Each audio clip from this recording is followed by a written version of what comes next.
Les hanyalah salah satu upaya yang kita lakukan agar lolos dalam seleksi CPNS.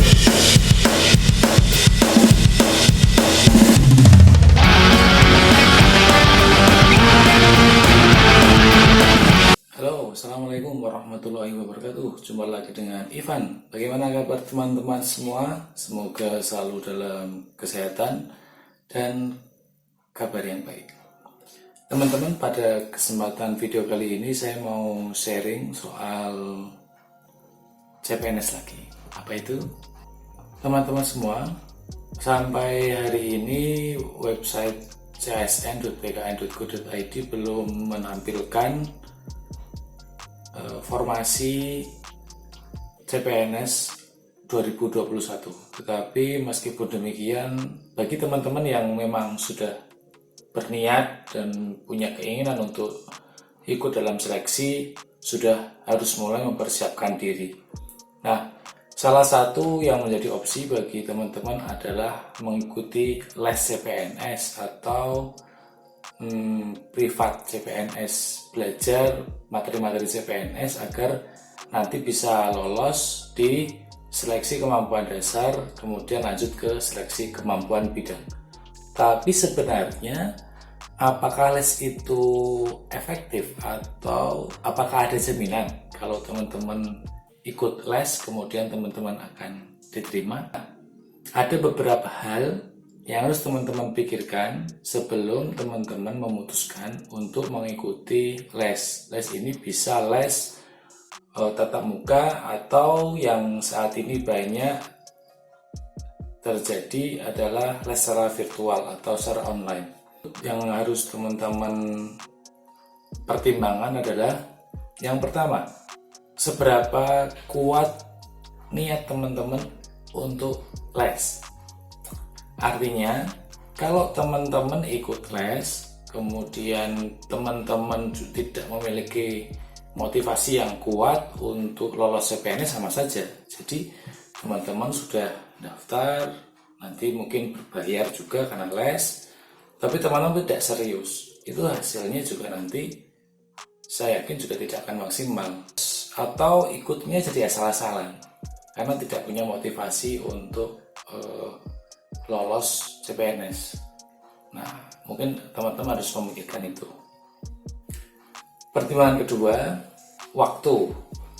Kemarin di video saya sebelumnya saya sempat singgung soal tips belajar seleksi CPNS bagi pekerja.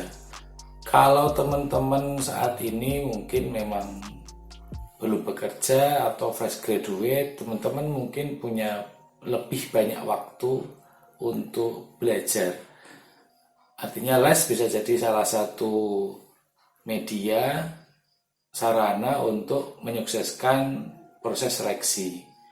Tapi bagi teman-teman yang bekerja, waktu bisa menjadi salah satu kendala. Misalnya kapan mau buka akses. Kalau itu online course, teman-teman nanti kapan yang bukanya?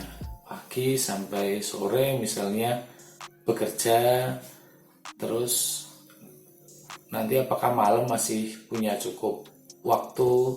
Nah, itu harus teman-teman pikirkan. Bagaimana kalau teman-teman memang bekerja tetapi ingin les sebagai penunjang agar bisa lolos seleksi CPNS, teman-teman kembali ke klausul pertama, harus punya komitmen tadi. Yang ketiga, biaya. Les untuk tes CPNS itu biayanya relatif, bisa disebut mahal, bisa disebut sedang, bisa disebut murah.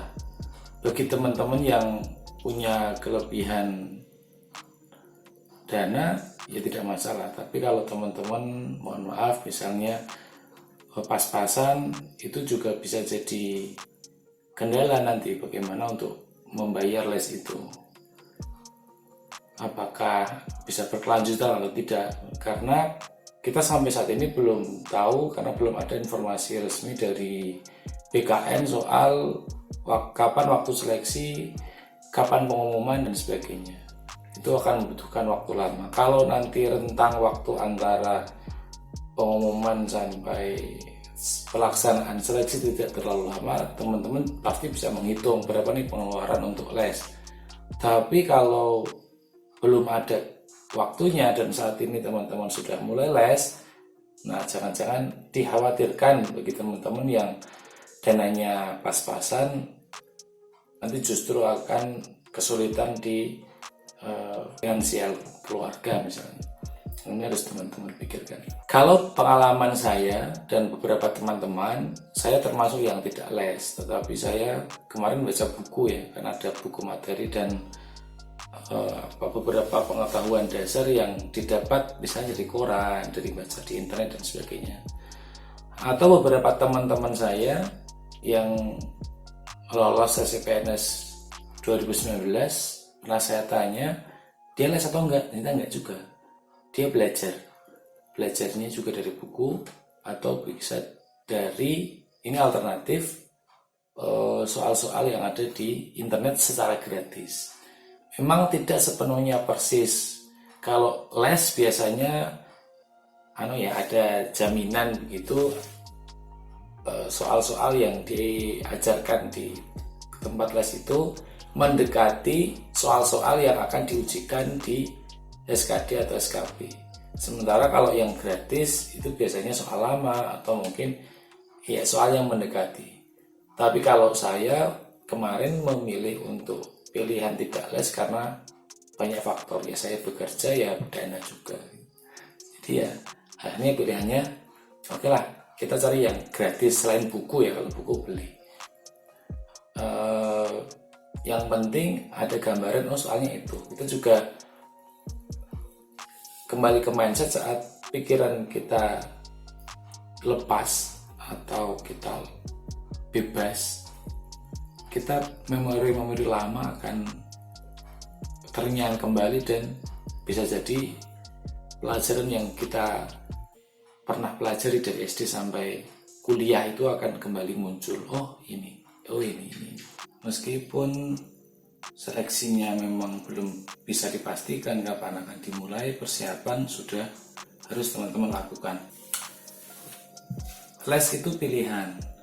Kalau saya dan beberapa teman-teman yang lolos tes CPNS 2009 memilih untuk tidak les. Salah satu opsi selain les berbayar itu adalah mengikuti simulasi tes yang gratis. Ada di aplikasi Android, ada di internet, berbasis website juga ada. Ini bisa jadi alternatif kalau teman-teman memiliki keterbatasan anggaran. Seleksi tes CPNS sampai saat ini belum bisa dipastikan karena BKN belum mengumumkan. Kita semua menunggu kapan mau seleksi. Tapi teman-teman jelas sudah harus mempersiapkan diri jauh-jauh hari agar nanti saat seleksi diumumkan semua sudah siap. Persiapan lain yang harus teman-teman lakukan adalah persiapan psikis ya. Teman-teman sudah siap untuk diterima, tapi juga siap untuk tidak diterima.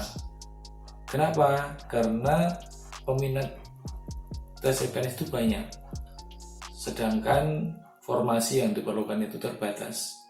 Jadi siapapun nanti yang diterima harus siap untuk mengemban amanah sebagai ASN. Yang tidak diterima juga jangan terlalu kecewa karena ini adalah sistem seleksi. Yang jelas teman-teman sudah berusaha belajar, berusaha mempersiapkan diri sebaik mungkin, karena yakinkan bahwa semua yang terjadi dalam hidup adalah yang terbaik untuk teman-teman. Terbaik buat saya belum tentu buat teman-teman, terbaik buat teman-teman belum tentu buat saya. Kita semua punya hal terbaik dalam hidup ini. Oke, mungkin hari ini untuk sharing soal les SCPNS sekian dulu.